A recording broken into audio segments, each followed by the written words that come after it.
എവിടെ ആയിരുന്നടി കുറഞ്ഞ തക്കര കൂടെ അമ്മയുടെ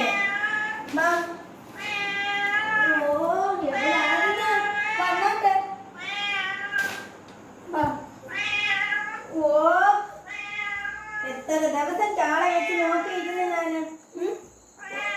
പൊന്നുമോൻ എവിടെ പോയിരുന്നടി? അമ്മയുടെ ചുറ്റുമോനെ എവിടെ പോയിരുന്നേ? എവിടെ പോയിരുന്നു? മീമി വേണോ? ചോറ് വേണോ? വിശപ്പൊന്നും ഇല്ല കേട്ടോ, വേറെ തരട്ടുണ്ട്. ചോറ് തരട്ടെ? അയ്യോ അയ്യോ ചിക്കൻ കാരെടുത്തിട്ടോളൂ.